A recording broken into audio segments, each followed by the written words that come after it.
Hello dear students, मैं हूं आपको बीटू सर और आप देख रहे हैं यूट्यूब चैनल भारती भवन। और इस यूट्यूब चैनल भारती भवन में आज मैं आपको क्लास लेने वाला हूं क्लास 9th का भारती भवन मैथ से, जिसमें कि चैप्टर का नाम है बेलन। इसको इंग्लिश में हम लोग बोलते हैं सिलेंडर। और इसी चैप्टर से जो है हम आपका क्लास लेने वाले हैं। सो शुरू से लेकर आखिर तक देखिएगा, क्योंकि ये फर्स्ट वीडियो है सिलेंडर का और इसमें बहुत ही अच्छी तरीके से आपको समझाने की कोशिश करेंगे। सबसे पहले हम ये जान लेते हैं कि सिलेंडर यानी बेलन का फॉर्मूलाज क्या होते हैं। और हमने आपको यहाँ पे टोटल फार्मूला दे चुके हैं।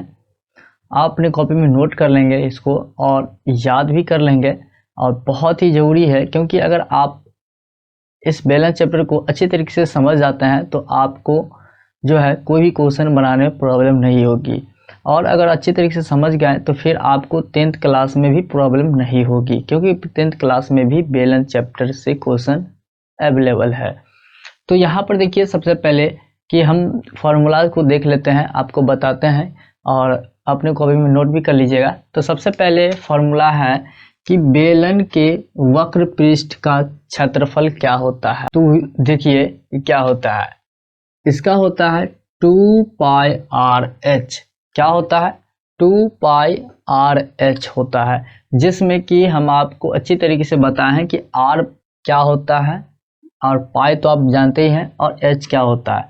यहाँ पे चलिए आगे हम बताएंगे आपको अच्छी तरीके से। सेकंड नंबर है कि बेलन के पूर्ण पृष्ठ का क्षेत्रफल का फॉर्मूला क्या होता है।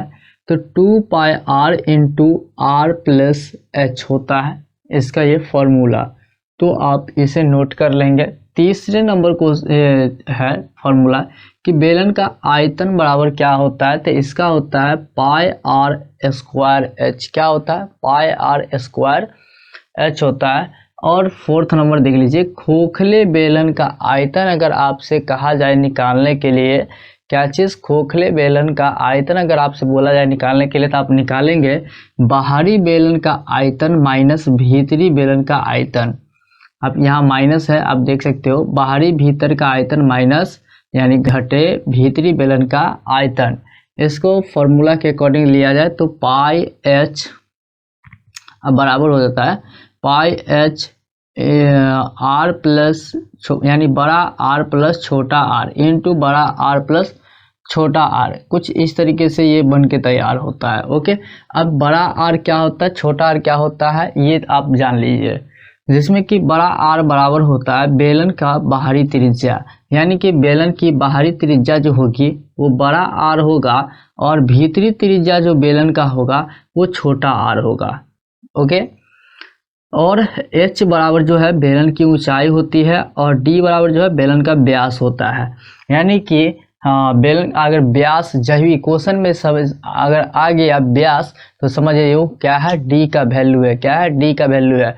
और जब d का वैल्यू दिया हुआ होता है तो फिर हम r का वैल्यू निकालते हैं। r का वैल्यू कैसे निकालते हैं, यहाँ पर देख लीजिए कि अगर हमारे पास d बराबर दिया हुआ है, ओके, क्या है, दिया हुआ है, तो आप कैसे निकालोगे। तो यहाँ पे आता है r बराबर d/2, इस तरीके से बनाते हैं। ओके, ये फार्मूला आपका बन जाता है r बराबर d/2। इस तरीके से आप निकाल सकते हो r का वैल्यू, यानी ये त्रिज्या होता है। ओके, त्रिज्या अगर आपके पास व्यास दे दिया रहेगा और त्रिज्या कहेगा निकालने के लिए, तो d/2 करके आप निकाल सकते हो इजी तरीके से। ओके, तो ये हमारा कुछ फार्मूला था जिसको आपको हमने बता दिया। अब हम बात करते हैं यहाँ पे कुछ क्वेश्चन को लेकर के, क्योंकि ये जो है प्रश्नावली है इसके जस्ट आगे, तो इसको हम आपको जो है इसमें से कुछ क्वेश्चन बता दे रहा हूं ताकि आपको अच्छी तरीके से समझ में आ जाए। ओके, तो यहाँ पर जो है कुछ इस तरीके से हमारे पास क्वेश्चन है। क्या है कि एक बेलन का व्यास, क्या है, एक बेलन का व्यास 28 सेंटीमीटर है और ऊंचाई 20 सेंटीमीटर है तो बेलन का वक्र पृष्ठ निकालना है, यानी वक्र पृष्ठ का क्षेत्रफल निकालना है और आयतन ज्ञात करना है। ओके, तो यहाँ पर आप देख लीजिए, आपको मैंने बताया था जब व्यास दिया हुआ होता है तो यानी डी होता है, तो डी बराबर जो है ये 28 हो जाता है और हमारे पास जो है ये ऊंचाई है यानी कि h बराबर जो है 20 है। आपको मैंने यहाँ पर बताया था कि ऊंचाई को जो है h से हम लोग दिखाते हैं, व्यास को हम लोग d से दिखाते हैं। तो अब यहाँ पर देखिए, सबसे पहले तो ये इस व्यास को जो है त्रिज्या में हम बदल लेते हैं। ओके, तो त्रिज्या में जो बदलेंगे तो यहाँ नहीं r बराबर क्या हो जाएगा, d/2 हो जाएगा, जिसमें कि d हमारे पास 28 है और बट्टा 2 कट क्या आ जाएगा 14, यानी कि हमारे पास d का वैल्यू r का वैल्यू कितना आ जाएगा 14 आ जाएगा और h का वैल्यू जो है 20 आ जाएगा। अब हमें बोल रहा है कि बेलन का वक्र पृष्ठ निकालना है, तो सबसे पहले वक्र पृष्ठ निकालते हैं।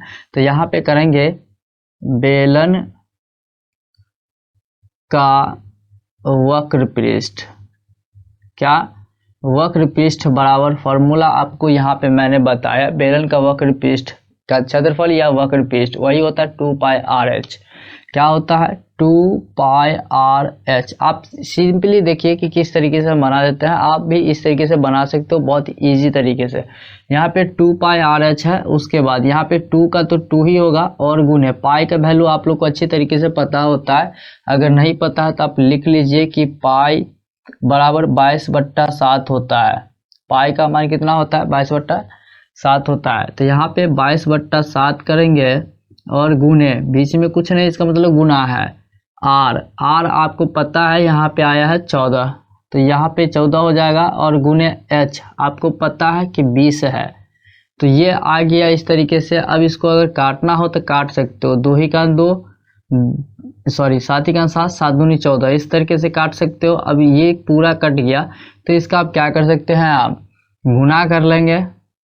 कैसे गुना करेंगे देख लीजिए, 22 दूना 44, 44 दूना कितनी आ जाएगी 88 और गुने ये 20। अब इसको गुना कर लीजिएगा तो आप कितनी हो जाएगी, 0 का 0 कर दीजिए, 8 दूनी 16 के 6, 8 दूनी 16 1 17, यानी 1760 सेंटीमीटर, कुछ इस तरीके से हमारा एक आंसर आ जाएगा। अब हमें बोल रहा है कि बेलन का आयतन भी ज्ञात करें, तो बेलन का आयतन यहाँ पे हम निकाल लेते हैं। बेलन का आयतन, जिसमें कि इसका फॉर्मूला होता है, यहाँ पे आप देख सकते हो बेलन का आयतन πr² होता है, तो यहाँ पे भी हम करेंगे πr²h, जिसमें कि पाई का वैल्यू 22/7 आपको पता है और गुने r हमारे पास जो है 14 आया हुआ है, तो 14 का स्क्वायर जो करेंगे तो 14 गुने 14 कर सकते हैं और गुने h वर्ग जो है 20 है। अब यहाँ पे इसको आप 2 से काट सकते हैं, तो इसको अब काटने वाला तो कोई है नहीं, तो ऊपर ऊपर है, सबको हम क्या कर सकते हैं गुना कर सकते हैं। तो चलिए गुना कर देते हैं। तो गुना करने के बाद जो है 22 दूना 44 हो जाता है और 44 को आप ये 14 से गुना करोगे तो कर दीजिए, 14 चौका 56 हासिल 5, 14 चौका 56, 14 चौका 56 और 5, 14 चौका 56 कि 6 5, 14 चौका 56, 6 5 11 और 5 1 6, 116 और 616 को 20 से आप गुना करोगे तो 0 हटा दो, तो 6 दूनी 12, 2 1 3 और 6 दूनी 12, कितना आ जाएगा 12320 सेंटीमीटर ये आ जाएगा। ये आपका जो है क्या हो जाता है आयतन। ओके, तो ये जो है आपका आयतन निकल गया, वक्र पृष्ठ निकल गया।